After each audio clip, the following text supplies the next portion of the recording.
شاکر صاحب،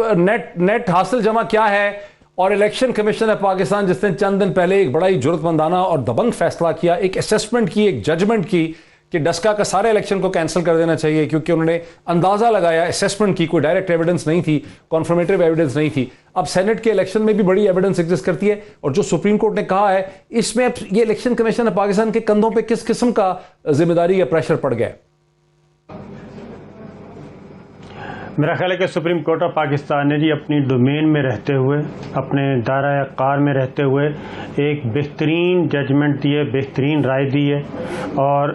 اتنی اچھی رائے دی ہے کہ اس نے الیکشن کمیشن آف پاکستان کو اس کی ذمہ داریاں بتائی ہیں اور ان کو یاد دہانی کروائی ہے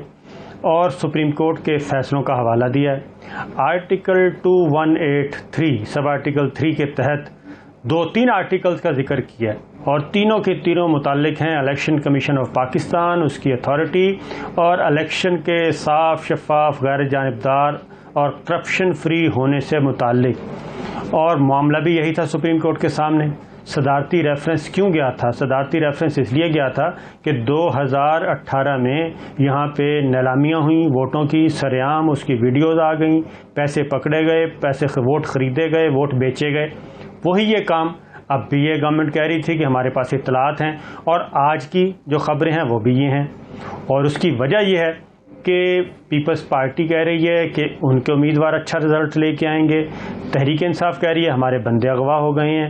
اور اس کا مطلب کیا؟ اس کا مطلب یہ ہے کہ متناسب نمائندگی جس پارٹی کا جتنا حق ہے وہ برقرار نہیں رہ سکے گا اور خرید و فروخت ہوگی۔ اب سپریم کورٹ نے کیا رائے دی ہے؟ آرٹیکل 2183 کا بار بار انہوں نے ذکر کیا۔ آرٹیکل 2183 کیا کہتا ہے؟ آرٹیکل 2183 یہ کہتا ہے کہ الیکشن کمیشن کا یہ فرض ہے کہ وہ انتخاب کا انتظام کرے اور اسے منعقد کرائے اور ایسے انتظامات کرے جو اس امر کے اطمینان کے لیے ضروری ہوں کہ انتخابات ایمانداری کے ساتھ، حق کے ساتھ، انصاف کے ساتھ اور قانون کے مطابق منعقد ہوں اور بدعنوانیوں کا سدباب ہو سکے۔ اب اس میں جب ہم کہتے ہیں فیئرلی، جسٹلی تو آنیسٹلی،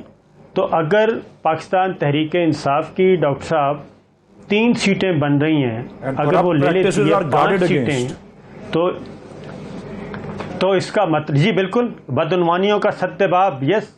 وہی میں کہہ رہا ہوں کہ اگر پی ٹی آئی 3 سیٹیں بنتی ہیں لے لیتی ہے، کہتی ہے کہ لوگوں کا ضمیر کا فیصلہ ہوگا۔ سیکریٹ بیلٹ مدد کرتا ہے کہ جب لوگ ووٹ ڈالتے ہیں تو اپنا ضمیر ان کا اس موقع پہ جاگتا ہے، اور وہ اپنا ضمیر جاگتا ہے۔ وہ کہتے ہیں ضمیر بکتا نہیں ہے، ہم تو یہ محسوس کر رہے ہیں، ہمیں تو نظر یہ آ رہا ہے کہ ہم نے تو ویڈیوز دیکھی ہیں کہ ضمیر بکتا ہے، وہ کہتے ہیں نہیں ضمیر جاگتا ہے۔ تو اب اس پہ پھر کیا کریں گے؟ نہیں، ضمیر جاگنے کے لیے بھی تو وہ پیسے لگاتے ہیں نا، وہ کہتے ہیں نا میں نے نوٹ بخا میرا موڈ بنے، تو وہ سچویشن ہے۔ تو سپریم کورٹ آف پاکستان جو یہ کہہ رہی ہے،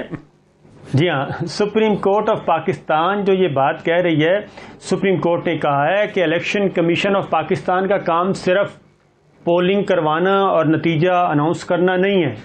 جو سپریم کورٹ نے جس فیصلے کا حوالہ دیا ہے اس میں سپریم کورٹ آف پاکستان نے کہا ہے کہ الیکشن کمیشن کا کام وہ نامینیشن سے لے کے بیلٹ پیپر کی اشاعت، نتائج اور اس کے بعد تک ذمہ داری برقرار رہتی ہے، اور پھر پہلے تھا صرف کرپشن پریکٹسز کی روک تھام تک، لیکن اس دفعہ ایک اور اضافہ کیا ہے، اور وہ ہے ٹیکنالوجی کا استعمال، کہ الیکشن کمیشن آف پاکستان جدید ٹیکنالوجی کا استعمال بھی کر سکتی ہے، اور تمام وفاقی اور صوبائی محکمے جو کہ آئین کے تحت بھی تمام صوبائی اور وفاقی محکمے الیکشن کمیشن آف پاکستان کے تابع ہوتے ہیں الیکشن کے انعقاد کے لیے۔ تو سپریم کورٹ نے وہ بھی آرڈر کر دیا، وہ بھی یاد دہانی کروا دی۔ اسی لیے اگر یہ اتنا ہی آسان ہوتا کہ جی آرٹیکل 220 ہے، آرٹیکل 222 ہے، 218(3) ہے، یہ تینوں آرٹیکل میرے سامنے پڑے ہیں، اور تینوں آرٹیکل 220 جو ہے وہ بھی یہ کہتا ہے کہ وفاق اور صوبوں کے تمام حکومتی ادارے آرٹیکل 218(3) میں تفویض کردہ امور کی نظام دہی میں الیکشن کمیشن آف پاکستان کی معاونت کرنے کے پابند ہوں گے۔ اب اس میں جب آپ ٹیکنالوجی کی جب استعمال کرنے کی بات کرتے ہیں تو یہ بات ہیئرنگ کے دوران بھی ہوئی ہے کہ جناب آپ کے پاس کیا طریقہ کار ہے؟ تو سمپل سی بات ہے، اگر کوئی جماعت اپنے ووٹوں سے زیادہ سینٹ کی نشستیں حاصل کرتی ہے، خواہ وہ کسی بھی طریقے سے ہو، اس کا مطلب ہے انفیئر مینز تو یوز ہوئے، دیانتداری اور آنیسٹلی اور جسٹلی وہ تو برقرار نہ رہ سکی، تو لہٰذا پھر اگلی بات جو کہی ہے سیکریسی والی بات کہ ایبسولوٹ سیکریسی نہیں ہوتی، تو سیکریسی ہوتی ہے صرف پولنگ کی حد تک۔ ریاست سے کوئی چیز چھپی نہیں رہ سکتی، ریاستی اداروں سے کوئی چیز چھپائی نہیں جا سکتی، تو اس کا پھر اگین اگلا میکانزم طے کرنا ہے، اسی لیے الیکشن کمیشن آف پاکستان سر جوڑ کے بیٹھا ہے۔ شاکر صاحب، چند دن پہلے امریکہ میں جو امپیچمنٹ کا ووٹ ڈلا، اس میں ٹرمپ کے ایکس پریزیڈنٹ ٹرمپ کے خلاف 7 پارٹی ممبران ریپبلکنز نے ووٹ ڈالا، لیکن وہاں پر یہ بات کسی نے نہیں کہی کہ یہ بک گئے تھے اور یہ ان کے ضمیر کی آواز نہیں تھی، اور وہاں پہ اوپن ٹرانسپیرنٹ ووٹنگ ہوئی۔ کیا وجہ ہے کہ ہمارے ہاں جیسے ہی اردو زبان میں کہا جاتا ہے کہ ضمیر کی آواز تو لوگوں کی ہنسی چھوٹ جاتی ہے؟ کیا وجہ ہے اس کی صاحب شاید؟ اس میں ایک تو اس میں اوپنلی انہوں نے کیا، امپیچ کرنے کی بات تھی تو وہ 7 کے 7 ریپبلکنز آ گئے تھے میدان میں، اور دوسرا جاوید عباسی صاحب بہت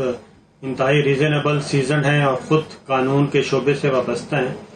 اگر ان کی یہ دلیل مان لی جائے تو کل کو یہ دلیل ان کے ہی گلے میں پڑ جائے گی، اور اس کی وجہ وہ یہ کہتے ہیں کہ پھر تو اگر پارٹی کی تناسب سے پارٹی کے جو جتنے ووٹ ہیں ان کو سینیٹر نہیں ملتے، اس کا مطلب ہے کرپشن ہوئی ہے، تو یہ ضروری نہیں ہے کہ وہ کرپشن ہوئی ہو، تو پھر تو پنجاب میں کیوں پھر سینٹ کا الیکشن نہیں ہوا؟ وہاں پہ تو پارٹی لیڈر نے بیٹھ کے آپس میں فکس کر لیا کہ یہ سیٹیں آپ کی، یہ آپ کی، یہ آپ کی، تو وہاں پہ بھی پھر الیکشن ہونے دینا تھا۔ الیکشن ووٹ کا تقدس نظر آنا چاہیے تھا اوپن، کیونکہ وہاں پہ فائدہ تھا، ٹھیک ہے نا، وہاں پہ فائدہ تھا، اس لیے ادھر بند کمرے میں بیٹھ کے تمام پارٹی ہیڈز نے وہ ایم پی اے سے الیکٹورل کالج سے وہ اختیار اپنے پاس لیا۔ کس نے لیا؟ بلاول بھٹو صاحب نے، مریم صفدر صاحبہ نے اور چودھری پرویز الہی صاحب نے اور وزیر اعظم عمران خان صاحب نے، یہ چاروں لیڈرز نے تمام ایم پی اے سے وہ اختیار اپنے پاس لیا اور ویٹو پاور یوز کی، اور ثواب دیدی اختیار کرتے ہوئے انہوں نے کہا کوئی ضرورت نہیں آپ کے ووٹنگ کی، یہ ہم نے فیصلہ کر لیا۔ پھر اس کے بعد یہ ہے کہ صادق سنجرانی صاحب کا اس کا مطلب ہے وہ الیکشن فیئر تھا، وہ تو پھر فیئر تھا الیکشن، اس پہ تو مسلم لیگ نواز کو، پیپلز پارٹی کو، اپوزیشن کو شور نہیں بچانا چاہیے، وہ بھی ضمیر کے مطابق تھا۔ تو مسئلہ یہ ہے کہ جو چیز ایک فیئر آ گئی ہے، ایک اچھی جانب بڑھ رہے ہیں، اس کا فائدہ کسی کو بھی ہو۔ سپریم کورٹ کیا کہہ رہی ہے اور ہمارا آئین کیا کہتا ہے؟ کیونکہ متناسب نمائندگی کی بنیاد پہ سینٹ میں سیٹیں ملنی ہیں، یہ الیکٹورل کالج وہ نہیں ہے کہ 1 مین 1 ووٹ نہیں ہے پنجاب اسمبلی میں ایم پی اے کا یا ایم این اے کا یا کے پی کے کا، یہ 1 مین 1 ووٹ ہوتا پھر تو ٹھیک تھا، 1 مین 1 ووٹ نہیں ہے، یہ متناسب نمائندگی ہے۔ پھر کیوں گروپس بناتے ہیں، الیکٹورل کلب بناتے ہیں کہ یہ 49 کا پنجاب کی میں بات کر رہا ہوں، یا کے پی کے میں فرض کریں 19 ایم پی ایس کو ایک سینیٹر کے حوالے کر دیتے ہیں کہ یہ آپ کا الیکٹورل کلب ہے، تو پھر وہ ساری پریکٹس کرنے کی ضرورت نہیں ہے۔ تو اس لیے جاوید عباسی صاحب سے پولیٹیکل سکورنگ اپنی، ہم چونکہ اس وقت آپ ڈاکٹر محیط پیرزادہ صاحب آپ خود ایک سیزنڈ انٹلیکچوئل ہیں، یا اپنے ولید اقبال صاحب قانون دان ہیں، جاوید عباسی صاحب خود قانون دان ہیں، تو ہمیں وہ بات کرنی چاہیے جو ریزنیبل ہو۔ تو پھر تو یہ سارے کا سارا آرگومنٹ ہی فلاپ ہو جائے گا، پھر آئین میں یہ لکھنے کی کیا ضرورت تھی کہ یہ جسٹلی ہونے چاہیے، یہ فیئرلی ہونے چاہیے، یہ آنیسٹلی ہونے چاہیے، یہ کرپشن فری ہونے چاہیے؟ پھر تو آئین میں لکھنے کی ضرورت ہی نہیں تھی، یہ ساری چیزیں بس اوپن کر دیتے اور کہہ دیتے بس جائیں گی، MPs MNAs کا اختیار ہے جس کو ایک بات کلیئر کرنا چاہتا ہوں۔